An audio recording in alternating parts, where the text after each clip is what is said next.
What's everybody, LUI here, salute you wherever you are. Welcome back to the last installment of the comparison I've made between Dorian Yates versus Ronnie Coleman versus Jay Cutler. I spoke about the body parts and so on. This time around, I'm going to tell you about what is my opinion about the overall package, who has the better balanced physique. And hopefully, if all goes well, this will steer no controversy whatsoever, because the arguments I'm about to lay before you guys should be unequivocal, right? First of all, let's start with the oldest one of them all, Dorian Yates. I'm going to lay down his weaknesses that will make his body not a complete one overall, right?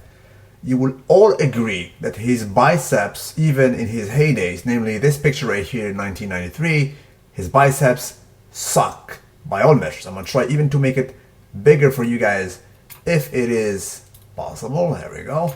You can see here. It just sucks. It is the way it is, right? You cannot give this biceps more than 8 on 10, right? So it's definitely less than 8 on 10, probably less than even 6 on 10, right? That's the first part.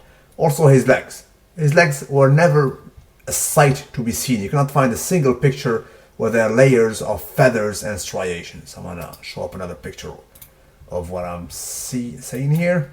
There we go. So this here is a clear picture that his legs are definitely not a sight to be seen. Probably the same year, 1993. As a matter of comparison, we're gonna put him really close to Mr. Feathers and Striations. Look at the difference. I mean, it's night and day, right? Compared to the cut above Jay Cutler. So we need to agree, all of us, that Dorian Yates, he has at least 2 body parts who are not 8 on 10. So the biceps is probably 6 on 10, if not even less. I'll give it like 5 on 10 because the biceps just sucks even before the injury, right? And the legs, by our measures, by our standards, they cannot top, a great, I'm talking about Olympia level. When you compare them to Jay Cutler, if Jay Cutler is a 9 on 10, a solid 9 on 5, 9.5 on 10, these legs cannot be higher than 7 on 10, with all due respect. So from the get-go, Dorian does not have a complete package. He cannot have it. So we'll discard him for now. We'll move on to a top of the shape Ronnie Coleman, right? You guys all know his weakest point probably are his calves. Never been up there, never been world class. You cannot come to me and tell me that Ronnie Coleman in any era had more than, let's say, 6 on 10. If I'm generous, I'll be like 7 on 10. But no, it's a 6 on 10 maximum calves, right? I'm gonna show you another picture real quick. There we go. From all angles, from the front, they suck. They suck. It is what it is. Compare them to that of Dorian Yates. I'll bring him back again, the dude. Look. It's night and day, right? Look at that. From the front. It's night and day. Just does not compare, right? So, that's another weak point of Ronnie Coleman, which will hinder its overall package. But then again, this picture displays another huge, humongous problem that you guys know also as well, namely the gut. The gut of Ronnie Coleman was always problematic, right? I want to bring another picture. Even when he was actually small, right?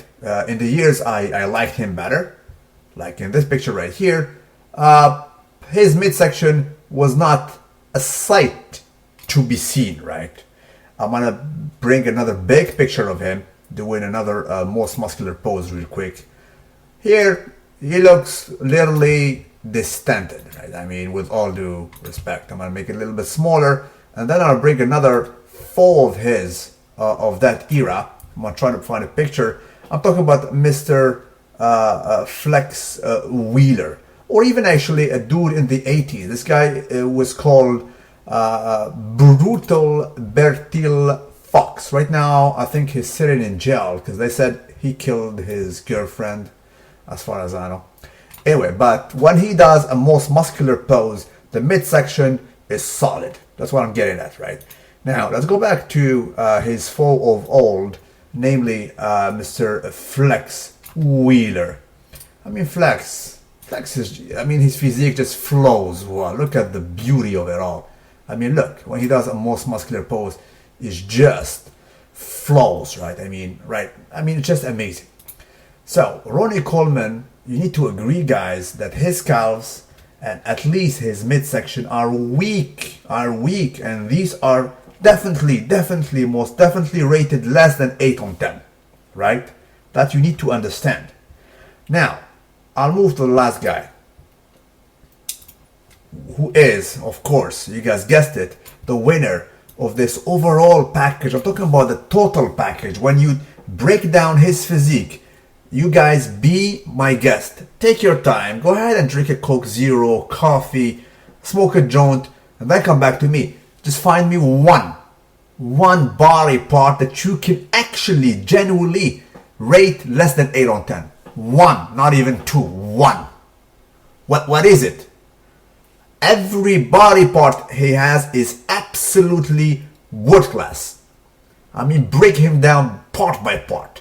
Look at the traps, world class. Shoulders, arms with pickle bottom, chest, sizzled midsection, crazy quads. The calves are there, the forearms. I'm gonna tell you his weak point, but his weak point is still actually probably top 5 best backs ever. I'm talking about the back, of course. His back is probably his less impressive body part, but it is still mind-bogglingly good. You need to understand. I mean, they did a lot of comparison. His back still comes up there, right? It is his weakest point because he lacks some details. But bro, this back is still solid.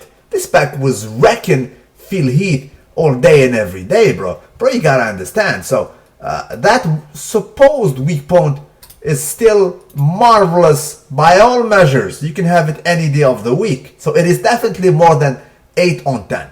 That's why genuinely and technically the dude is just marvelous. The total package. I'm talking about the whole awesomeness, the body, how it flows. You cannot basically forget about it. Look, I mean, Ronnie Coleman, as soon as he relaxes, this guy was freaky. But, you know, that stomach, not impressed. Whereas, you know, a cut above, always in control. His midsection is just superior. Again, this was probably, I don't know, was it in 2001? Anyway, that's it. So, genuinely, be honest, guys, and recognize that the cut above, Cutler, is just the complete package. That's what I'm saying. You cannot pick up one single body part and come at me, luimarco, this body part sucks. It is rated less than 8 on 10. This video should have complete thumb up. You guys cannot basically deny this. It is just the pure truth. Jay Cutler is the overall package, and in my reckoning, it is the best Mr. Olympia we ever had on stage, even compared to the current one, for the simple reason that if we talk about Phil Heath, I can give you a solid answer that he is narrow upstairs.